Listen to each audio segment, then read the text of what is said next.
Like, I believe that those are prereq- prerequisites of intelligent design. And I believe that we see those regardless of how atheists say, oh, well, that's not 100%. I don't know what your position is on those. Like, some atheists will tell you that those things don't exist. And I think that objectively they do exist regardless of what atheist subjective opinions are. And I believe that therefore, because those things exist, there has to be a there has to be a creator. Okay, I mean, yeah, it's probably not super productive for us to talk about morality just because I mean, again, full disclosure, I'm an error theorist, right? Which just means I don't think that any moral claims are true, whether subjective or objective. But that's neither here nor there. Maybe we could focus more on just like logic and causal reasoning and stuff like that, because I know that's really important to a lot of presuppositionalists. And I just don't see how, like to me, again, I would agree with them that any intelligible human utterance presupposes logic, or one of the laws of logic at least. But then to me, then it's like if someone comes along and they start making purportedly intelligible utterances, like they're saying, oh, God explains logic and this and that, and they're saying things about God. Like to me, those statements, just in virtue of being intelligible human utterances, presuppose logic. So they're not actually, like, I don't see how we escape having to put logic epistemically first before anything else, I guess. Yeah, I wouldn't say that logic would be what I put first. I understand what you're saying. I honestly would say in my argument, in my worldview, we would put God first, then God comes from those, and I don't think that you that.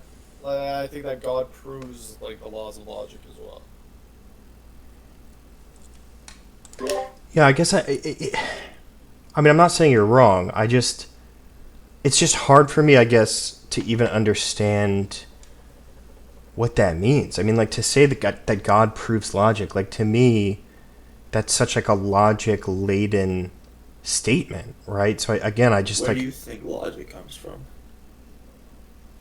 well, I don't know. I mean, there's many different views in the philosophy of logic, as it's called, and I'm open to different views. I'm even open to a divine conceptualist view, but to me, it doesn't matter, right? Because from my point of view, logic, the laws of logic, let's just say like the three laws of classical logic, they're presupposed in every human statement or question or anything, unless you're just spouting gibberish, right? So, like, to me, in a way, even the question, like, where do the laws of logic come from?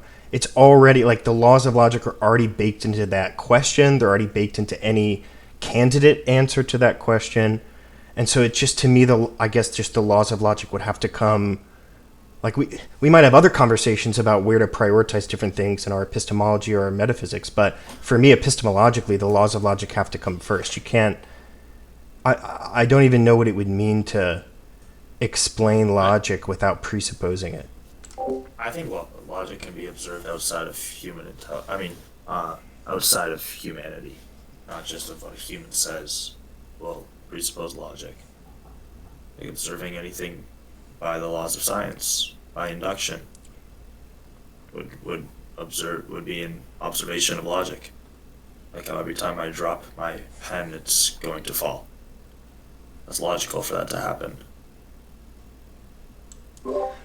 Right. I guess maybe we could be talking about the reasoning there or the observation there. And to me, obviously, like any form of reasoning is going to presuppose logic, but maybe you're more concerned about the observation itself before we like describe it in any way.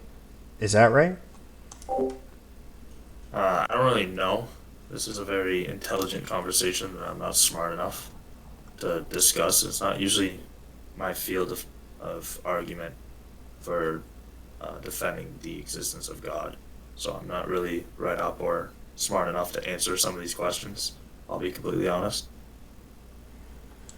Yeah, no worries. I mean, I think I get what you're saying, though. I guess just for me, like, it's almost like saying, what's a good example? It's almost like, you ever had somebody ask you, like, oh, like, imagine a color you've never seen before, or something like that? Mm-hmm.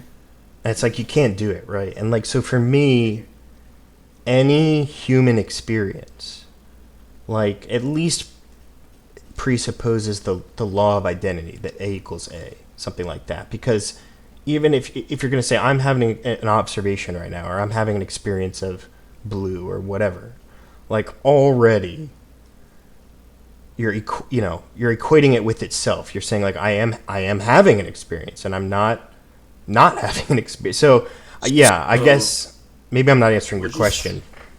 No, yeah, I didn't really ask a question. I appreciate what you said there. So, but based on what you said, do you agree that everything is based on a presupposition of something? Like everything that we believe is based on some sort of presupposition?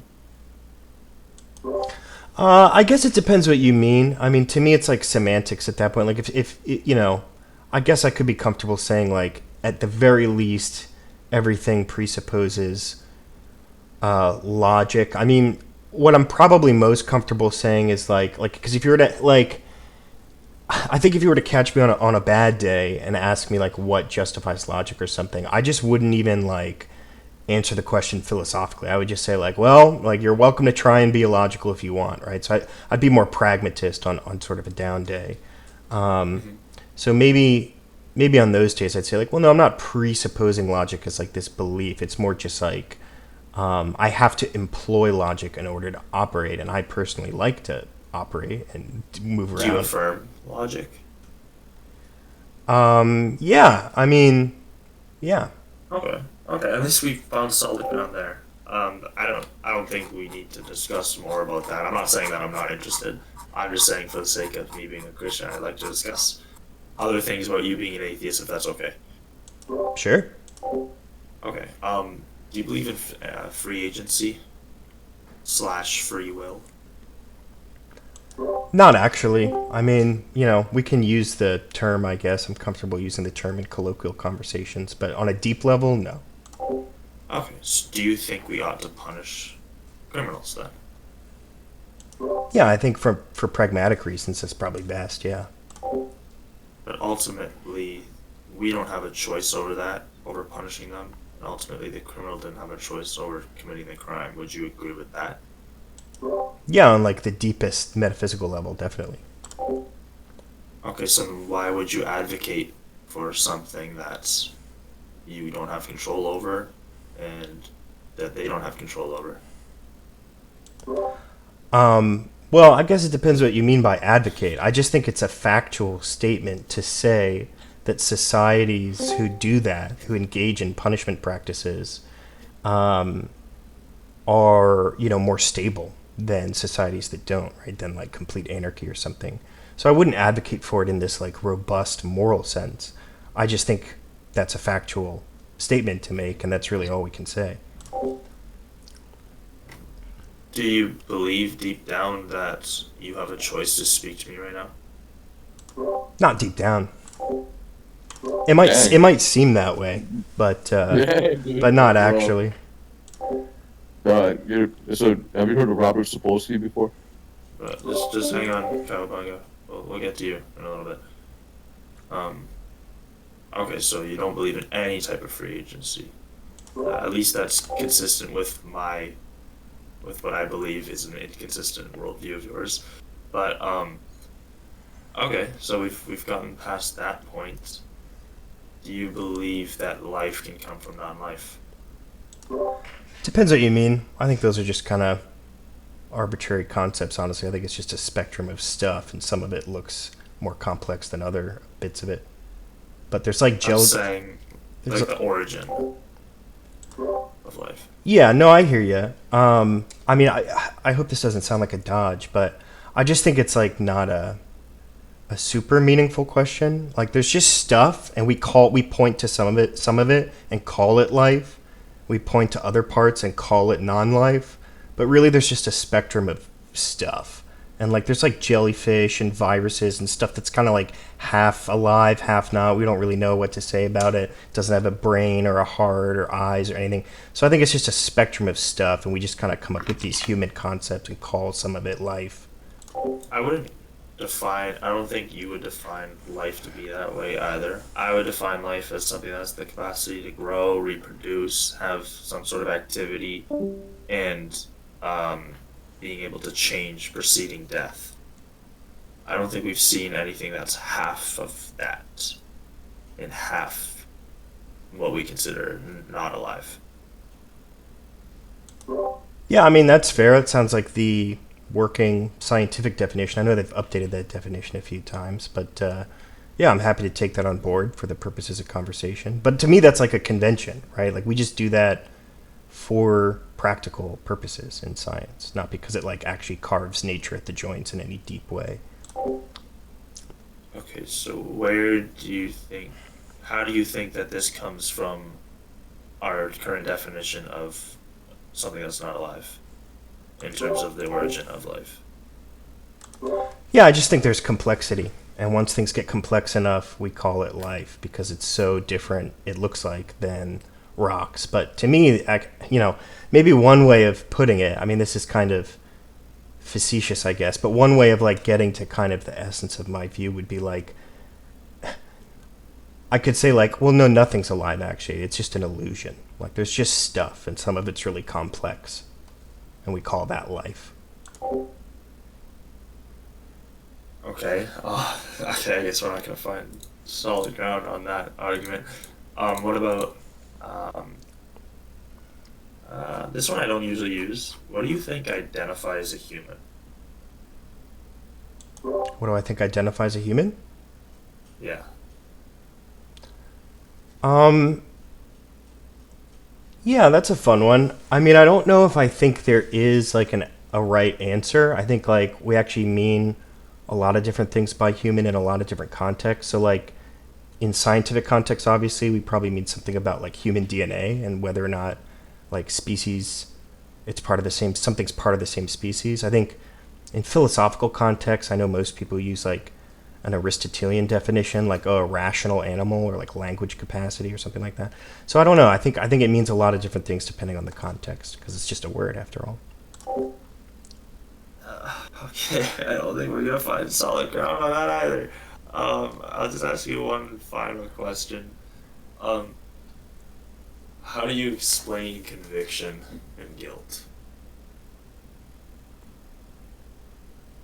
That's an interesting one. Yeah, it's tough to say. I mean, I know a lot of people on my side of the fence, as far as atheism and Christianity goes, would probably want to say something like, "Oh, there's sociocultural conventions and they make us guilty." I don't know how convinced I am by that kind of stuff because I just don't know how we could prove that in any definitive way, and I'm just not as educated on like the sociology or the anthropology to know what evidence there is for thinking that it's just acculturation or something. So I don't know.